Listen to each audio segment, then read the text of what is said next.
사실 소비자들의 인식이 그만큼 또 높아지고 있기 때문이거든요.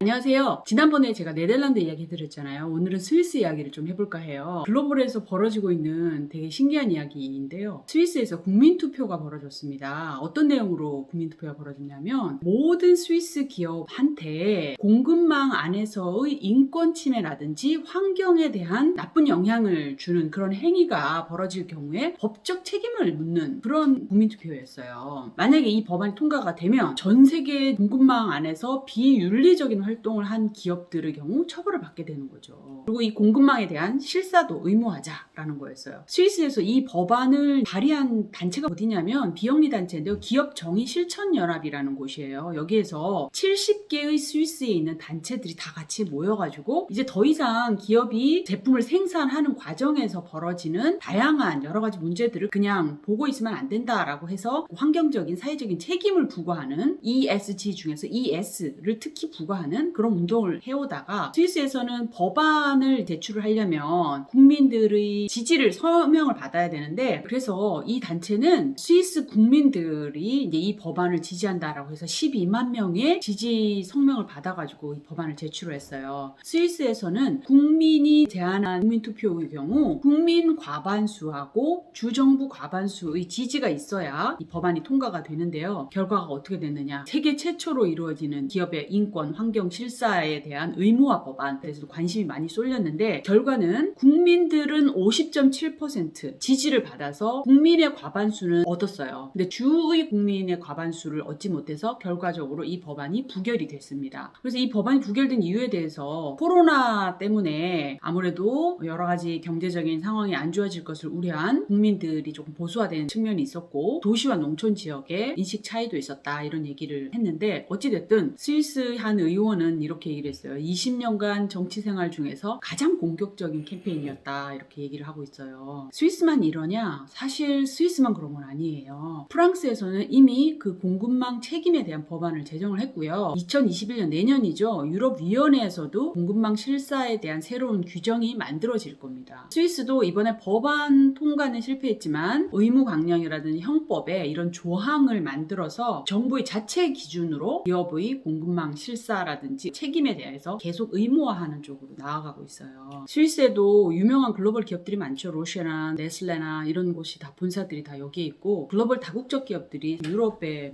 어마어마하게 많은데 이렇게 글로벌 기업들이 다들 공급망에 관련된 책임을 강화하게 되면서 유럽이 이렇게 하는 이유는 사실 소비자들의 인식이 그만큼 또 높아지고 있기 때문이거든요. 그동안 관련 연구가 되게 많았는데 최근에도 소비자들이 한 3분의 1 정도가 브랜드에 대한 신뢰를 잃으면 그 제품에 대한 구매를 중단하고 지속 가능하고 상당히 가치 있는 윤리적인 이런 브랜드에 대해서 지지를 하고 제품을 구매할 것이다, 이런 식의 윤리적인 소비자들이 자꾸 늘어나고 있는 이런 현상들이 기업에도 자꾸 영향을 미치고 기후변화나 코로나 이슈와 관련되어서 이 부분들이 글로벌 공급망 안에 있는 다양한 환경 파괴, 이런 문제가 기후변화를 야기하고 코로나로까지 영향을 미치게 되면서 결국 코로나 때문에 글로벌 공급망이 셧다운이 되면서 기업 자체가 원료 조달을 하기도 어렵게 되는, 결국은 이게 다 어떤 순환 경제의 한 일부분이고 한 곳만 잘 한다고 되는 게 아니다라는 게 이번 코로나19로 인해서 전 세계 기업들이 다 깨닫게 되고 기업뿐만 아니라 소비자, 정부 모든 곳들이 다 깨닫게 되면서 ESG에 대한 관련된 관심이나 흐름, 규제 이런 것들이 점점 강화되고 있는 추세인 것 같습니다. 스위스에서 벌어진 국민투표에 대한 이야기 오늘 들려드렸습니다. 다음에 또 재밌는 이야기로 찾아오겠습니다. 감사합니다.